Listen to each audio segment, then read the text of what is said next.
After his divine encounter with Yahweh at Bethel in Genesis 28, Jacob lifts his feet and presses on toward the land of the east.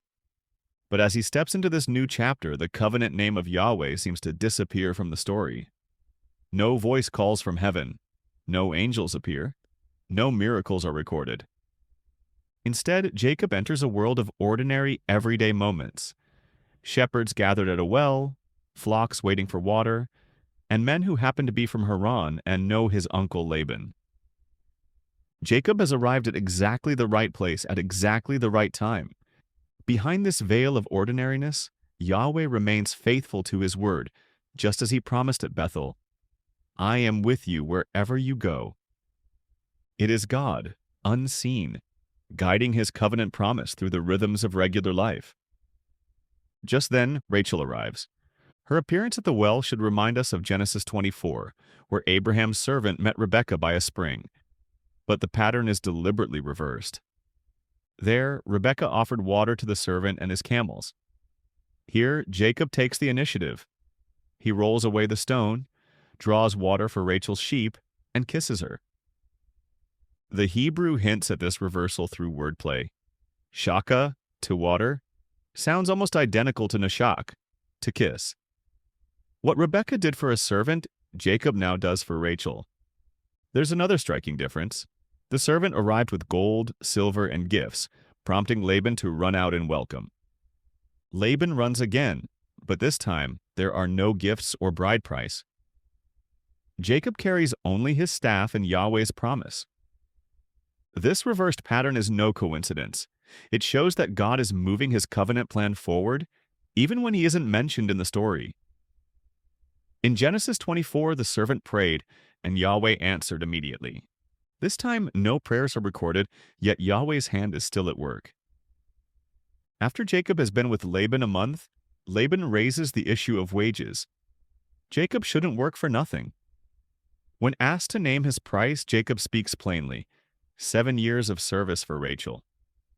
Laban agrees and the years fly by, because of his love for her. But on the wedding night, Laban deceives him. Under cover of darkness, he brings Leah instead. And in the morning, the words cut with irony. Behold, it was Leah. That word behold echoes Genesis 27, when Jacob deceived his blind father to steal Esau's blessing. Now the deceiver is deceived, caught in his uncle's cunning. Laban shrugs off his betrayal, citing local custom. Firstborn daughters marry first. Laban then offers a new deal. Finish Leah's bridal week, then Jacob can marry Rachel in return for another 7 years of service. Jacob, driven by his desire for the woman he loves, accepts Laban's deal.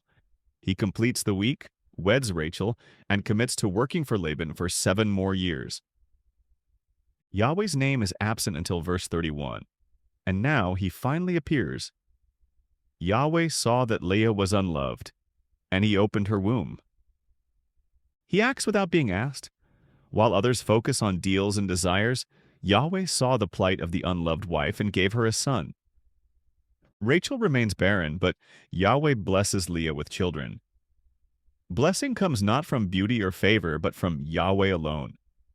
Children are his covenant gift. Leah bears 4 sons.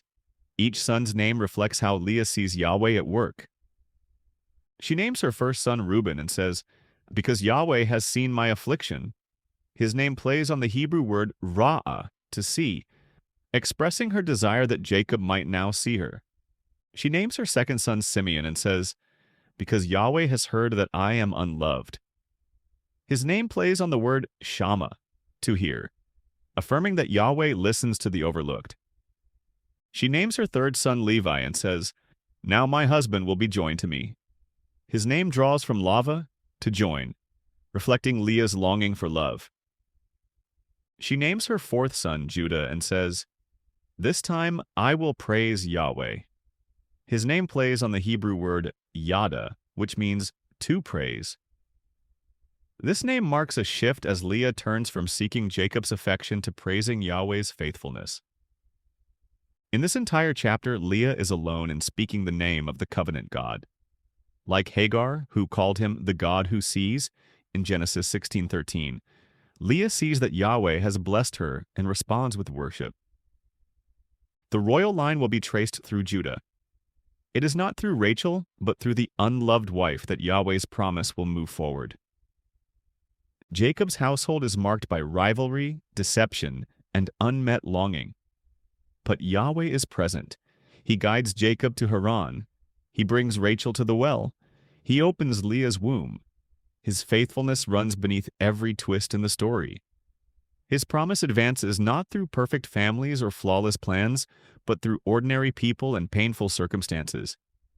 Genesis 29 shows that Yahweh moves quietly through ordinary life. He sees, he hears, and he gives. Even when he appears to be absent, he is near, and he draws praise from the ones whom others fail to love. Thanks for watching this video.